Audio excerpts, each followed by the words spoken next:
Hello friends, welcome back to my YouTube channel genius Diksha. आज के इस वीडियो में हम जानेंगे पांडवों की स्वर्ग यात्रा के बारे में। कहा जाता है कि महाभारत के युद्ध की समाप्ति के बाद सभी पांडव सशरीर स्वर्ग गए थे। पांडवों ने अपनी स्वर्ग यात्रा से पहले अपना पूरा राजपाट परीक्षित को सौंप दिया था और इस यात्रा में द्रौपदी भी उनके साथ गई थी। परंतु रास्ते में द्रौपदी और पांडव एक एक करके नीचे गिरने लगे और उनकी मृत्यु हो गई। कहते हैं जब अपनी स्वर्ग यात्रा के दौरान सभी पांडव बद्रीनाथ पहुंचे तो वहां वे सरस्वती नदी के उद्गम स्थल पर पहुंचे, जहां सभी पांडवों ने नदी को पार कर लिया, परंतु द्रौपदी के लिए नदी पार करना बहुत कठिन हो गया। तब भीम ने एक बड़ी सी चट्टान उठाकर नदी के बीच में डाल दी और फिर द्रौपदी ने इस चट्टान पर चलकर सरस्वती नदी को पार किया था। कहते हैं कि माड़ा गांव में सरस्वती नदी के उद्गम स्थल पर आज भी इस चट्टान को देखा जा सकता है और वर्तमान में इसे भीम पुल कहा जाता है। साथ ही महाभारत कथा के अनुसार पांचों पांडव और द्रौपदी के अतिरिक्त एक कुत्ता भी उनकी इस स्वर्ग यात्रा में उनके साथ चल रहा था। इस स्वर्ग यात्रा में चलते चलते एक जगह पर आकर द्रौपदी लड़खड़ाकर गिर पड़ी। द्रौपदी को गिरा हुआ देखकर भीम ने युधिष्ठिर से पूछा कि द्रौपदी ने कभी कोई पाप नहीं किया तो वह किस कारण से नीचे गिर पड़ी। तो युधिष्ठिर ने भीम से कहा कि द्रौपदी हम सभी भाइयों में से अर्जुन को सबसे अधिक प्रेम करती थी, इसीलिए उसके साथ ऐसा हुआ। ऐसा कहकर युधिष्ठिर द्रौपदी को बिना देखे ही आगे बढ़ गए। थोड़ी देर चलने के बाद सहदेव भी नीचे गिर पड़े। तब भीम ने दोबारा युधिष्ठिर से पूछा कि सहदेव किस पाप के कारण नीचे गिर पड़ा।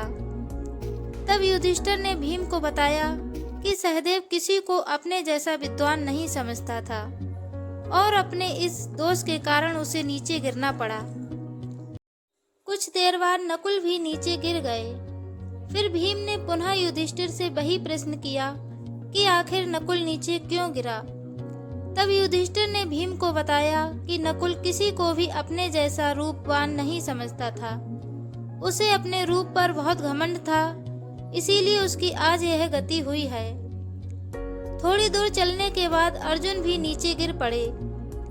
तब युधिष्ठिर ने भीम की जिज्ञासा को देखते हुए उन्हें बताया कि अर्जुन अपने आप को बहुत बड़ा धनुर्धर समझता था, उसे अपने पराक्रम पर बहुत अभिमान था। उसने युद्ध से पहले कहा था कि मैं एक ही दिन में सभी शत्रुओं का नाश कर दूंगा, लेकिन वह ऐसा नहीं कर पाया। अपने इसी घमंड के कारण ही अर्जुन की आज यह गति हुई है। ऐसा कहकर युधिष्ठिर पुनः आगे बढ़ गए। फिर कुछ ही दूर चलने पर भीम भी गिर गए। तब भीम ने गिरते हुए युधिष्ठिर से इसका कारण पूछा तो उन्होंने बताया कि तुम खाते बहुत थे और अपने बल का झूठा प्रदर्शन करते थे, इसीलिए तुम आज भूमि पर गिरे हो। यह कहकर युधिष्ठिर आगे चल दिए। केवल वह कुत्ता ही उनके साथ चलता रहा। इसके पश्चात युधिष्ठिर कुछ ही दूर चले थे कि उन्हें अपने साथ ले जाने के लिए स्वर्ग के राजा इंद्र अपना रथ लेकर आ गए और उन्हें अपने साथ चलने के लिए कहा। इस पर युधिष्ठिर ने कहा कि मेरे भाई और द्रौपदी मार्ग में ही पड़े हैं, मैं उन्हें छोड़कर अकेले स्वर्ग नहीं जा सकता, इसीलिए कृपया आप कुछ ऐसी व्यवस्था कीजिए कि वे भी मेरे साथ चलें। इस पर इंद्र ने कहा कि आप चिंता ना करें, वे पहले ही अपना शरीर त्याग कर स्वर्ग पहुंच चुके हैं, परंतु आप सशरीर स्वर्ग जाएंगे। तब युधिष्ठिर ने इंद्र से कहा कि यह कुत्ता भी मेरे साथ चलेगा, क्योंकि यह शुरुआत से ही एक मित्र की भांति मेरी इस स्वर्ग यात्रा में मेरे साथ चल रहा है। लेकिन देवराज इंद्र ने उस कुत्ते को अपने साथ ले जाने से इनकार कर दिया।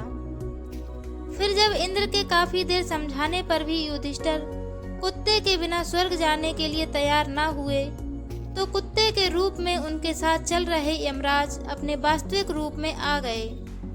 युधिष्ठिर की इस धर्मपरायणता से यमराज बहुत खुश हुए और फिर युधिष्ठिर यमराज और देवराज इंद्र के साथ रथ में बैठकर स्वर्ग की ओर चल दिए। तो ये था पांडवों की स्वर्ग यात्रा का पूरा वृत्तांत। आपको हमारी यह जानकारी कैसी लगी हमें कमेंट बॉक्स में अवश्य बताएं। और यदि आपको हमारी ये वीडियो अच्छी लगी हो तो वीडियो को लाइक करें, शेयर करें और ऐसी ही और अधिक जानकारी के लिए हमारे चैनल को सब्सक्राइब करें। साथ ही बेल आइकन को भी प्रेस कर दें ताकि हमारी आगे आने वाली प्रत्येक वीडियो का नोटिफिकेशन आपको सबसे पहले मिल सके।